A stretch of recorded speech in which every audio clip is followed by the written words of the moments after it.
Backyard Bullion here. So today I want to talk about gold versus silver and why I am now falling a little bit out of love with silver, and I'm going to be moving much more to gold for my kind of long-term pension style investments. I'll still be investing in silver, obviously Backyard Bullion hand poured silver side of things, you know, I'll be buying a lot of silver in the years to come, but I think for the kind of pension side of things, gold is the way forward for me, and I just wanted to talk a little bit about that. So remember, I'm not a financial expert, I'm not a whiz kid or anything like that when it comes to gold and silver. I just like gold and silver. These are my own thoughts and opinions, they're based on my own personal situation, so it may or may not be relevant to you. Either way, please comment on this video if it is, or if you think that there are things that I could be doing better. You know, it's how I learn, it's how other people learn. So with all that in mind, basically I've got out here a bunch of cheap silver bullion and some gold as well. And when I started stacking about 2 years ago, the first purchase I made was around 100 ounces, and it was basically 75 ounces of cheap bullion silver. So you're looking here at the kind of Britannias. I think I got 50 Britannias and I got 25 Canadian maple leafs. And then what we did was we got 25 other single coin designs, and basically the plan was, and you'll see this in one of my earliest kind of videos where I talk about the stack and everything, it was basically the 75 coins will be the ones which I will sell on when the price is higher, make money on them, enough hopefully that it will have paid for all of the other coins, which are nice, kind of almost semi-numismatics. You know, they've got some collectible value. You know, you've got the kookaburras, the kangaroos, koalas, Perth Mint Lunar Series, American Eagles and things like that. And the idea was that each year we'd do that, we'd buy, you know, a certain amount of silver bullion and then continue those sets, and then over time sell the bulk of the silver to pay for that collection. And by the time we get to retirement, we'd have this really nice collection of silver coins. Some would be quite valuable as collections or as numismatics, and worst case scenario, they're worth their weight in silver. And so that was kind of the plan. So as you can see here, we've got all of these kind of bullion coins that were just, you know, I don't mind handling them. As you can see, they're just out of capsules, they're in rolls, and they've got fingerprints, they've got milk spots or whatever, you know, they're just not really very good coins in terms of their condition. But that's fine because, as I said, they were basically an investment in the weight.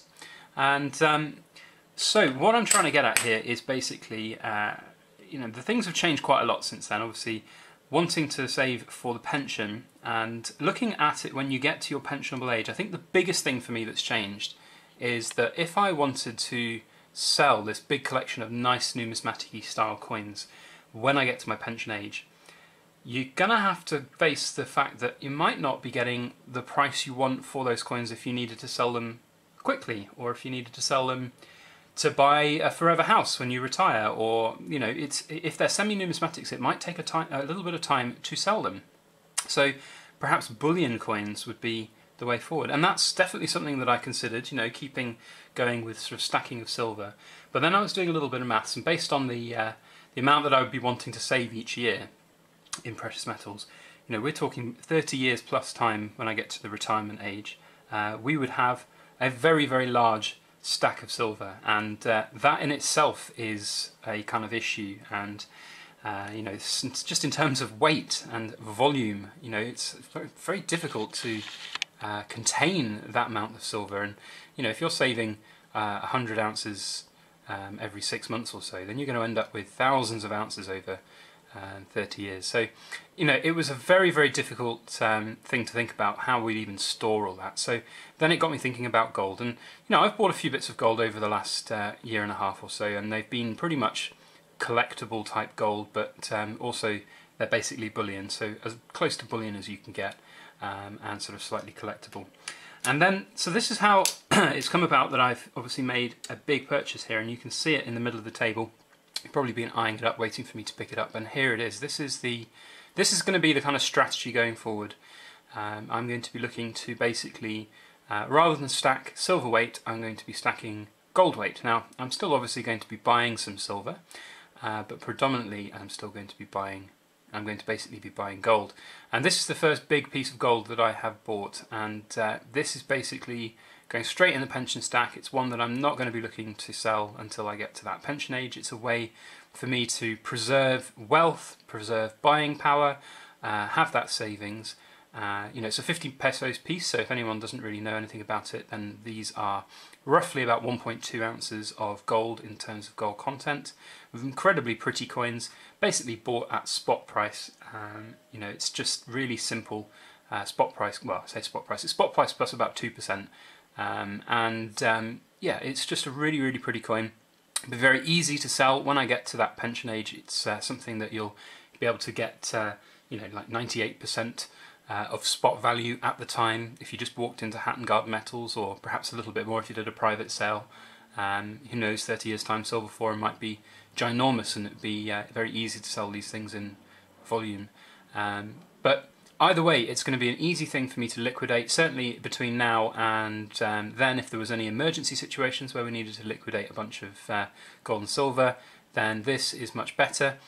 Also, when you compare it with silver, you know, obviously the weight there is, and the metal purity type is very important. So this one coin, you know, you're looking at probably, I haven't done exactly the maths, but I think it's about 85 silver coins equivalent to this one gold coin. So, you know, the gold-silver ratio says that this obviously is significantly less. So, you know, having 80, 90 of these 1 ounce coins compared to one of these, very much easier to store. There's going to be a lot of easy things, like if and when we look to move house, for example, then, you know, if you moved house and you had, like, let's say you had like 9,000 ounces of silver against 90 ounces of gold, perhaps, you know, 9,000 ounces of silver, that's many hundreds of kilograms. You'll be struggling to move that on your own, and it'll be a pretty hefty job to do, and you wouldn't necessarily want removal companies to come and do that for you. So whereas with 90 ounces of gold, that's easily manageable. You can stick that in a suitcase and you can take that wherever you like, or you can put it in a backpack even, or even on your person in pockets. So lots of things to consider. So that's basically the plan. You know, gold is going to be the pension pot going forwards, and you know, I still will be buying these silver coins, as I said, probably not cheap 1 ounce bullion coins. The only time I can really ever see myself buying cheap 1 ounce bullion coins again is if they are at a decent enough price that I can melt them for backyard bullion. And you know, a lot of these coins here, the plan over the next, you know, year basically is to use them in backyard bullion, so melt them down and pour them into something nice, and then convert that kind of cash that I would get from that into the gold for the pension pot. So that's the kind of plan. As I said, it's, you know, a very different way of looking at it for me. It's changed a lot, and I think it's important for people to realise, you know, if things change in the way that they are stacking, you know, when I started, I really didn't have plans to be keeping much of this for pensions. As I said, it was only going to be a couple of the nice coins that we ended up collecting and basically getting for free. But now we feel that, you know, having this kind of preservation of wealth is a really, really good idea for us. It's basically a hedge against the value of currencies. You know, obviously if gold and silver, you know, skyrocket, if there's a fiat collapse of currencies, then, you know, gold and silver is obviously a great, going to be a great windfall there. I do think that's pretty unlikely, but you never know. But regardless, it's a very, very good tried and tested way of preserving the buying power of your money. So I think generally it's a good idea for me in my situation, and for us in our situation, as me and Mrs. Backyard Bullion consider pension and the future.